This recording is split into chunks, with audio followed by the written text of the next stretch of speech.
নমস্কার বন্ধুরা, সুনিতার হেসেলে সবাইকে স্বাগত। আজ চলে এসেছি সম্পূর্ণ একটি নিরামিষ রেসিপি নিয়ে, মোচার পাতুরি। মোচা আমরা অনেকেই অনেক রকমভাবেই খেয়ে থাকি, কিন্তু এই পাতুরির স্বাদ অসাধারণ। গরম গরম ভাতের সঙ্গে এই পাতুরি থাকলে আর কিছুই লাগে না। তার জন্য এখানে আমি মোচাটাকে ভালো করে ছাড়িয়ে বেছে নিয়েছি, কুচি করে কেটেও নিয়েছি। এবার কড়াইতে আমি সামান্য লবণ আর হলুদ দিয়ে মোচাটাকে ভালো করে সিদ্ধ করে নেব।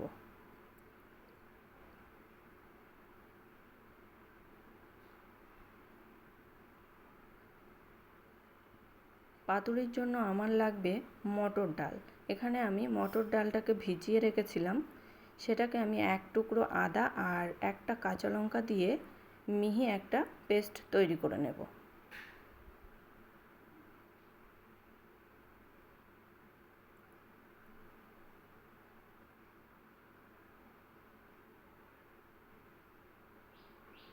এখানে আমার ডালটা বেটে নেওয়া হয়ে গেছে, এদিকে মোচাটাও সিদ্ধ হয়ে গেছে। মোচাটাকে নামিয়ে ঠান্ডা করে নেব।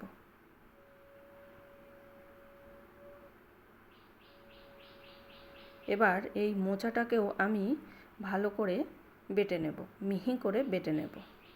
এটা আপনারা চাইলে মিক্সিতেও করতে পারেন, কিন্তু এইভাবে শিলে বেটে করলে এর স্বাদ হয় অসাধারণ। মোচাটাও আমার বেটে নেওয়া হয়ে গেছে। এবার আমি পাতুরির জন্য একটা মশলা তৈরি করে নেব। তার জন্য সর্ষে, পোস্ত আর কাঁচা লঙ্কা এটাকেও আমি মিহি করে বেটে নেব।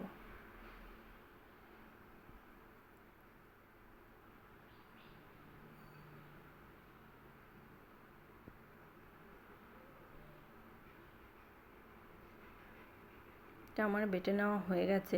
এবার আমি একটি পাত্র নিয়েছি, পাত্রের ভিতরে মোচার মিশ্রণ, ডালের মিশ্রণ আর যে মশলাটা করে রেখেছিলাম সেটা, 2 চামচ নারকেল কোড়ানো দিয়েছি, স্বাদ মতো লবণ, হলুদ আর পরিমাণ মতো চিনি দিয়েছি। এগুলো আর দেব সর্ষের তেল দিয়ে এইগুলোকে আমি ভালো করে মাখিয়ে রেখে দেব।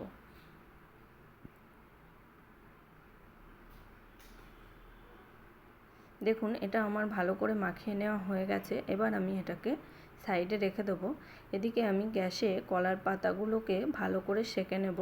সেঁকে নিলে কি হয়, আমাদের পাতুরিগুলো যখন করব তখন কলার পাতাটা ছিঁড়েও যাবে না, ফেটেও যাবে না। এখানে আমি কলার পাতায় মোচার মিশ্রণটা দিয়ে উপর থেকে একটা লঙ্কা দিয়ে একটু সর্ষের তেল দিয়ে এটাকে আমি ভালো করে মুড়ে সুতো দিয়ে বেঁধে দেব। এইভাবেই আমি সমস্ত পাতুরিগুলো তৈরি করে নেব।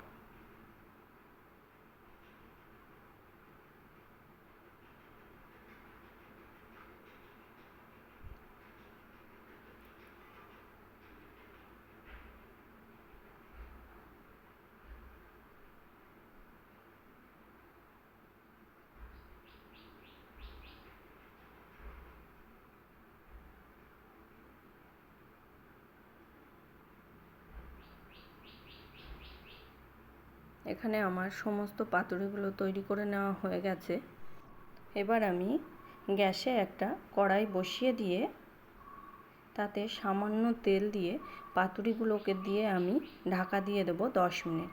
এখানে লো আঁচেই আমি 20 মিনিট ধরে রান্না করব সবটা।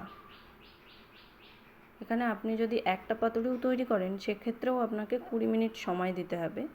এখানে আমি উপর থেকে একটু জল ছড়িয়ে দেবো। জল ছড়িয়ে দিয়ে আবারও আমি ঢাকা দিয়ে 5-7 মিনিট রেখে দেবো। এরকম আমি দুবার জল ছিটিয়ে দিয়ে আমি 7-8 মিনিট ধরে রেখে দিয়েছি। এইভাবে আমি 20 মিনিট রান্না করে নেব।